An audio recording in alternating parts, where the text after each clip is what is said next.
हम कंटिन्यू कर रहे हैं हमारा topic simple interest and compound interest. तो इसी में पहला जो एग्जांपल हम आज डिस्कस करेंगे, इसमें हमने लिखा है कि sum amounts to rupees 3825 in 4 years and rupees 4050 in 6 years, find rate percentage and sum. Question का मतलब पहले समझना ज़्यादा जरूरी है। पहले क्वेश्चन में ये कहा गया है कि कुछ पैसे थे which amounts to rupees 3825 in 4 years, मतलब जो भी प्रिंसिपल था, प्रिंसिपल इन 4 years कितना बन जाएगा, अमाउंट कितना देगा हमें, amounts to rupees 3825। Similarly same principal जो था हमारा, सेम प्रिंसिपल अगर 6 साल तक छोड़ दिया जाए तो कितना अमाउंट पे करेगा हमें, रुपीज़ 4050। ये बात कही गई है। तो मुझे बताना कि किस रेट परसेंटेज से हमें पैसा मिल रहा है और क्या पैसे थे जो हमने लैंड किए थे। तो इस केस में देखिए, यहाँ पे 4 साल बाद हमें इतने रुपए मिलेंगे, हम उसको कंटिन्यू रखते हैं तो 6 साल बाद इतने रुपए मिलेंगे। इसका मतलब ये हुआ कि ये जो पैसे थे, ये जो टाइम ड्यूरेशन था, कितने साल का टाइम ड्यूरेशन था, 4 साल से 6 साल के बीच, इन 2 years, इन 2 सालों में पहले मुझे 4 साल पहले मुझे 3825 रुपीज़ मिल रहे थे, अब मुझे 4050 मिल रहे हैं। तो इसका मतलब इन 2 सालों में मुझे कितने रुपए एक्स्ट्रा मिल रहे हैं, 4050 minus 3825। So that will be 10 minus 5 is 5, this is 4 minus 2 is 2, and this is 10 minus 8 is 2. It means in 2 years I am getting this much rupees as interest. यही बात हुई ना, इन 2 सालों में, 4 साल और 6 साल, 4 साल बाद इतने रुपए मिल रहे हैं, 6 साल बाद इतने रुपए मिल रहे हैं, मतलब इन 2 सालों में मुझे कितने रुपए एक्स्ट्रा मिले, 225 as interest. So it means, इसका मतलब तो ये हुआ for 2 years simple interest is rupees 225। इसका मतलब क्या हुआ कि जो 2 साल की बात कर रहा है, ये जो गैप आ गया इन दोनों के बीच में, इन 2 सालों में मुझे कितना इंटरेस्ट मिल रहा है, 225 rupees. So it means for 1 year interest will be 225 divide by 2। क्योंकि पहले पार्ट में हमने डिस्कस किया था, वीडियो जो बनाया था हमने पहला इस सिंपल इंटरेस्ट के बेस पे, उसमें हमने कहा था कि जो सिंपल इंटरेस्ट होता है it increases by same value every year. तो अगर 2 साल में 225 मिल रहा है तो पहले साल उसको कितना मिला होगा, हाफ ऑफ 225। सो यहाँ पर देखो, पहले 4 साल में कितना अमाउंट मिला उसको, 3825। पहले 4 साल में कितना अमाउंट मिल रहा था, 3825। तो इसका मतलब इन 4 सालों में उसको कितना इंटरेस्ट मिला होगा, दैट विल बी 225/2 इंटू 4। क्योंकि पर ईयर उसको कितना मिल रहा है, 225/2, दिस मच रुपीज़। तो 4 years में कितना मिला, मल्टीप्लाई बाय 4। तो ये कितना हो जाएगा, ये 2 आ जाएगा, दिस इज 50 और 2 2 जा 4। इसका मतलब ये हुआ कि जो पहले 4 सालों की बात कर रहा है, जिसमें अमाउंट उसको कितना मिल रहा है, 3825, उन 4 सालों में उसका इंटरेस्ट कितना मिला था उसको, rupees 450। Now amount in 4 years, amount in 4 years कितना दिया हुआ है, 3825। क्वेश्चन में दिया हुआ था 3825, और हमें पता चल गया कि सिंपल इंटरेस्ट कितना है 4 साल का, रुपीज़ 450, रुपीज़ 450। इसका मतलब तो हम प्रिंसिपल निकाल सकते हैं 4 साल का, जो प्रिंसिपल था। प्रिंसिपल कैसे पता चलता है हमें अमाउंट कैसे पता चलता था, प्रिंसिपल प्लस इंटरेस्ट करके। तो प्रिंसिपल कैसे पता चलेगा, अमाउंट माइनस इंटरेस्ट कर दो आप। हमें अमाउंट कितना मिला है, 3825, और हमारा इंटरेस्ट कितना बनता है, 450 रुपीज़। इन दोनों की सब्ट्रैक्शन कर देता हूँ मैं। इन दोनों की सब्ट्रैक्शन क्या आ जाएगी, देखो 5, 12 minus 5 is 7, 7 minus 4 is 3, and this is 3, so this is 3375 was the principal। बात समझ में आई। तो प्रिंसिपल कितना था उन 4 सालों के लिए, 3375, और उन 4 सालों में उसका इंटरेस्ट कितना मिला, 450। तभी जाके उसका जो अमाउंट बनता है 4 साल का, वो 3825 बनता है। Okay, now we need to find out the rate. Question में बोला था कि हमें क्या निकालना, रेट, परसेंटेज एंड सम। तो सम तो मुझे पता चल गया कि कितने पैसे उसने प्रिंसिपल के रूप में इन्वेस्ट कर रखे थे। अब मुझे निकालना है क्या, रेट परसेंटेज। रेट परसेंटेज के लिए ये जो डाटा गिवन है मेरे लिए सफिशिएंट है। यहाँ से मुझे क्या पता है, simple interest is PRT divide by 100। तो सिंपल इंटरेस्ट मुझे कितना मिल रहा है, 450। Principal we have got 3375। Rate we don't know, time is for 4 year divided by 100। So we can find out rate will be equal to 450 into 100 divided by 3375 into 4। ये जो calculation है ये हम करेंगे तो हमारे पास क्या आ जाएगा, उसकी वैल्यू आ जाएगी। रेट की कैंसिल कर देते हैं हम इसको, दिस इज 25 से मैंने इसको डिवाइड किया, 25 बन जाए 25, तो कितना बच गया 87। 87 और 3 पे कितना हो जाएगा, 87 और 3 75 हो जाएगा, तो कितना बच गया 12 और 5 125 हो गया, तो ये यहाँ पर कितना आ जाएगा, 5 आ जाएगा। और अब हम इनको कैंसिल कर देते हैं। मान लीजिए मैं 5 से कैंसिल करता हूँ, 5 2 जा 10, 7, 5 से कैंसिल करोगे तो कितना आ जाएगा 90। और भी कैंसिल हो रहा है तो और भी कैंसिल कर दो, 9 से कैंसिल कर दो, 9 3 जा 9 से 10, तो मेरे पास कितना रेट आ जाएगा 10/3%। अब टाइम जो था वो ईयर्स में था, तो ये क्या आ जाएगा, पर एनम। बात समझ में आई? इसमें कोई खास बात नहीं थी, इसमें बस हमें एक बात यहाँ से समझने की जरूरत थी कि 4 साल बाद अगर मुझे इतने रुपए मिल रहे हैं और 6 साल बाद इतने रुपए मिल रहे हैं, तो इसका मतलब इन 2 सालों में मुझे इंटरेस्ट कितना मिला, 225। और 2 सालों का इंटरेस्ट का मतलब ये हो गया कि हर साल इक्वल अमाउंट में बढ़ता है सिंपल इंटरेस्ट। तो हर साल अगर इक्वल अमाउंट में बढ़ता है तो 1 ईयर का कितना हो जाएगा, 225/2। और 4 ईयर में उसको कितना इंटरेस्ट मिला होगा, कैलकुलेट कर लिया हमने। उसके बाद सिंपल मैथमेटिक्स अप्लाई किया हमने। ठीक है, नेक्स्ट इसमें एक और देखते हैं हम। इसमें हमने लिखा है कि on what date ₹1950 lent on this amounts to rupees this at 5% per annum simple interest. अब ये जो पैसे हैं हमने इन्वेस्ट किए हैं, ठीक है, on what date ₹1950 lent on this, मतलब प्रिंसिपल हमने कितना इन्वेस्ट किया है, ₹1950। कितने दिनों बाद इसका अमाउंट 2125.50 बन जाएगा, ये बताना है। इस प्रिंसिपल से मुझे इतना अमाउंट कब मिलेगा, और मेरे पास रेट क्या है 5%। पहला काम तो हमें टाइम निकालना है, ठीक है। वो जो डेट की बात है वो फिर से इंक्लूड करेंगे हम बीच में। तो पहले हम टाइम निकालने के लिए कोशिश करते हैं। टाइम निकालने के लिए देखिए अमाउंट गिवन है, मुझे अमाउंट गिवन है, तो सिंपल इंटरेस्ट कितना कमाया होगा उसने, 2125.50।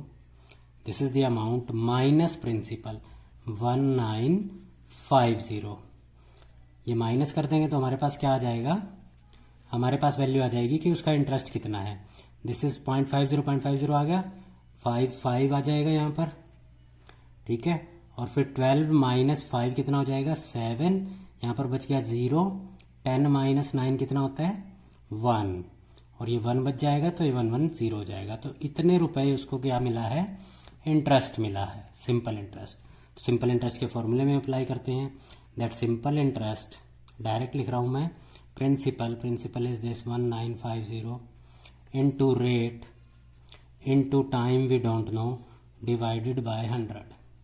अब यहाँ से मुझे टाइम निकालना है, so time is equal to 175.50 into 100 divided by 1950 into 5।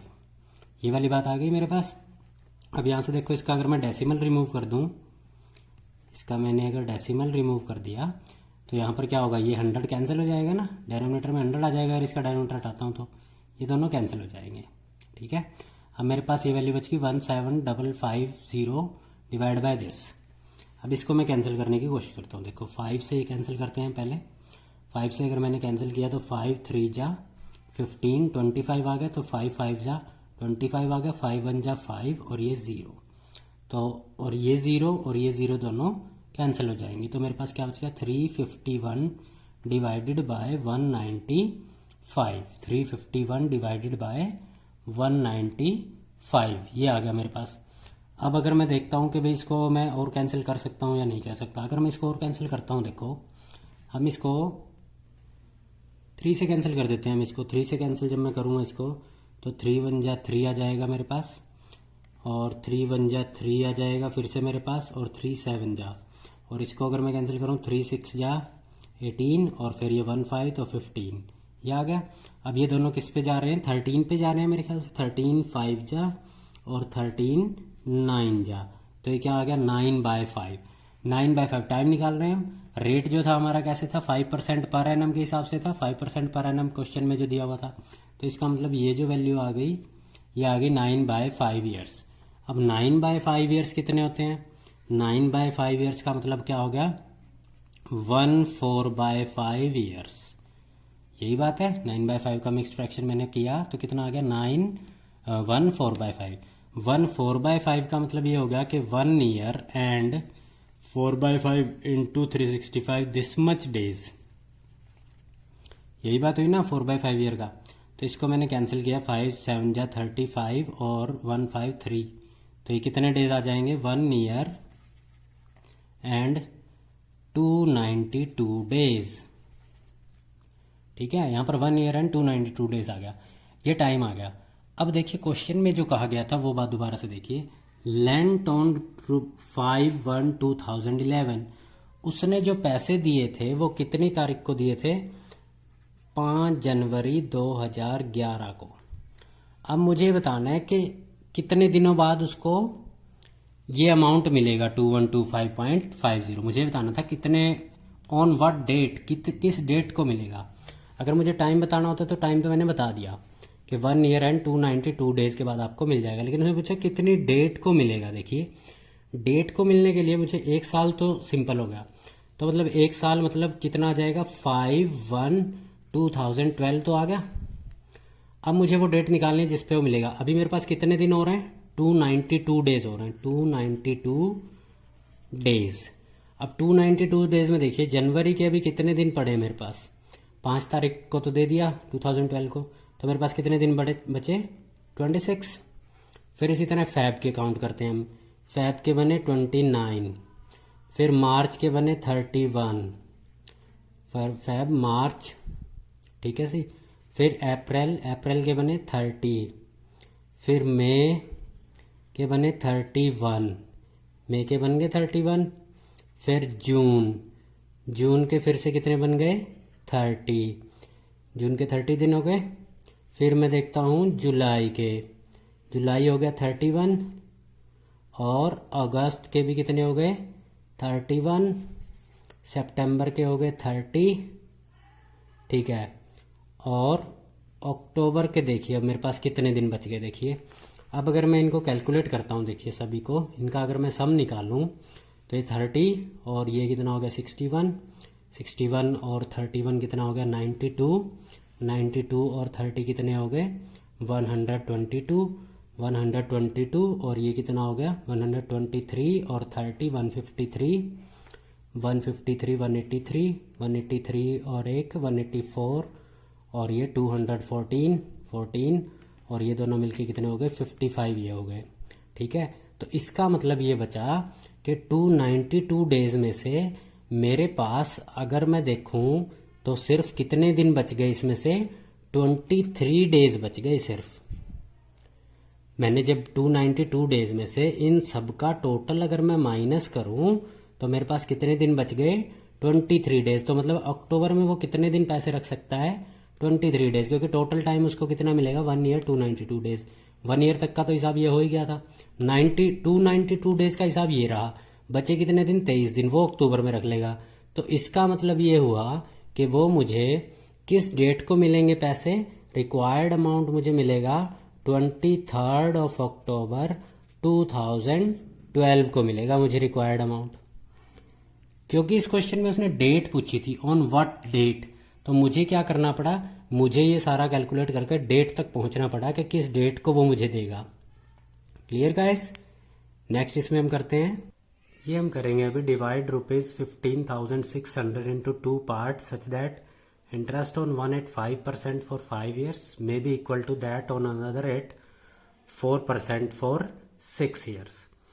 अब इसमें क्या है कि आदमी के पास, मान लो किसी के पास 15,600 रुपीज़ थे, उसके पास टोटल रुपीज़ थे 15,600, अब वो क्या कर रहा है, इसको 2 पार्ट्स में इन्वेस्ट करना चाह रहा है, 2 पार्ट्स में इन्वेस्ट करना है। Let in first part, let for first part he allocates this much part of his income. First part में वो इतने में से, टोटल रुपीज में से एक्स पार्ट को इन्वेस्ट करता है। और सेकंड पार्ट में मान लो वो क्या करेगा, बचे हुए पैसे, बचे हुए कितने हैं, टोटल में से एक्स तो पहले लग चुके हैं, तो बचे हुए कितने हैं, 15,600 माइनस एक्स। ये बात समझ आई। मान लो जैसे मेरे पास 200 रुपीज थे, 70 मैंने यहाँ खर्च कर दिए, तो बचे हुए कितने हैं, 200 माइनस 70। तो इसी तरह से यहाँ पर कितना, सेकंड पार्ट में कितना हो गया, 15,600 माइनस एक्स। अब देखो एक बात तो ये पता चल गई, सच that interest on 185%। First part पर जो इंटरेस्ट मिलेगा वो मुझे किस रेट से मिलेगा, 5%। और कितने साल तक इन्वेस्ट करने हैं, 5 ईयर्स तक। ये पैसे कितने साल तक इन्वेस्ट करने हैं मुझे, 5 ईयर्स तक। May be equal to the other at 4%। दूसरी जो इन्वेस्टमेंट है वो मेरी रेट क्या दे रही है, वो 4%। और वो कितने टाइम के लिए की है मैंने, 6 ईयर्स के लिए। तो इसमें मुझे ये बताना है कि जो किस हिसाब से मैं अपनी इन्वेस्टमेंट को डिवाइड करूं, ये जो मैंने इन्वेस्टमेंट लिखी है इसको मैं किस हिसाब से डिवाइड करूं कि अगर ये कंडीशंस हों और इधर से ये कंडीशंस हों तो दोनों में मुझे जो इंटरेस्ट है दोनों में सेम इंटरेस्ट मिले। दोनों पार्ट्स में जो सिंपल इंटरेस्ट जो मुझे मिलेगा वो क्या होना चाहिए, सेम होना चाहिए। तो मैं फर्स्ट पार्ट में देखता हूँ सिंपल इंटरेस्ट कैसे कैलकुलेट करूंगा। सिंपल इंटरेस्ट के लिए मुझे कितने इन्वेस्टमेंट है, एक्स रुपीज, किस रेट से, 5, कितने टाइम के लिए, 5 ईयर्स के लिए, डिवाइडेड बाय 100। इस पार्ट में जो मेरी सिंपल इंटरेस्ट के लिए इन्वेस्टमेंट है वो क्या क्या है, देखो 15,600 माइनस एक्स प्रिंसिपल हो गया। रेट मैंने क्या चूज किया, 4%। टाइम कितना है, 6 ईयर्स। और ये अब उसने क्वेश्चन में ये बोला है कि may be equal to the other, may be equal to the other. इसका मतलब simple interest on this part and simple interest on this part are equal. तो इसका मतलब ये हो गया 25x divided by 100 should be equal to 24 into 15600 minus x divided by 100। यही बात है, दोनों तरफ से जो मुझे सिंपल इंटरेस्ट मिल रहा है वो दोनों क्या होने चाहिए, सेम होने चाहिए, इक्वल होने चाहिए। तो मैंने इस तरह से लिख दिया। Now this 100 and this 100 gets cancelled. ये इधर आएगा तो ट्रांसपोजिंग जब हम करेंगे इधर मल्टीप्लाई 100 डिवाइड बाय 100 कैंसिल हो जाएगा। So next part is this is 25x is equal to 24 into 15600 minus 24x। 24 से मैंने इसको मल्टीप्लाई कर दिया और इसको मल्टीप्लाई कर दिया। Now minus 24x will become plus 24x which is equal to 24 into 15600. So this is how much, 49x is equal to 24 into 15600. So x will be how much, 24 into 15600 divided by 49। अब मुझे ये value calculate करनी है। ये value calculate करने के लिए मुझे क्या करना पड़ेगा, जितना भी पार्ट कैंसिल हो रहा है कैंसिल कर देंगे, नहीं हो रहा तो उसको ऐसे ही छोड़ देंगे हम। इसमें क्या कर, कैंसिल नहीं हो रहे तो हम इनको सिंपल डिवाइड करके लिख देंगे। तो इसमें मुझे क्या पता चला कि इन दोनों की मल्टीप्लाई जो है वो आ जाएगी 374 और 400, 374 400 डिवाइडेड बाय 49। और इस डिवीजन से मुझे मिलेगा 7640.8। तो ये जो मेरे पास एक अप्रोक्सीमेट वैल्यू आ जाएगी एक्स की। तो ये इतना इन्वेस्टमेंट तो इसकी पहले वाले प्लान में होगी। दूसरे पार्ट में जो सेकंड पार्ट में इन्वेस्टमेंट हो जाएगी वो क्या हो जाएगी, 15,600 था टोटल वैल्यू, माइनस क्या हो जाएगा उसमें से 7,640.8 रुपीज। ये जो दोनों की सब्ट्रैक्शन होगी that will be the investment in second part. तो ये मेरे पास कितना आ जाएगा, अभी देख लेते हैं हम इसको। माइनस अगर मैं करूं तो मेरे पास आ जाएगा ये लगभग 7959.1, लगभग इतने रुपए आ जाएंगे मेरे पास। डेसिमल के बाद और भी वैल्यूज आ सकती हैं, यहाँ भी आ सकती हैं, ठीक है। तो ये जो मेरे पास है, हमारे जो गिवन डाटा था उसके अकॉर्डिंग उसको पहले पार्ट में कितना इन्वेस्ट करना पड़ेगा, 7640.8 और दूसरे पार्ट में 7959.1, ठीक है। अब इसमें जो अगली बात है जो CI है वो हम अगले वीडियो में शुरू करेंगे। अभी तक हमने जितने भी क्वेश्चन किए हैं वो सिंपल इंटरेस्ट के बेस पे किए हैं। Okay, thank you.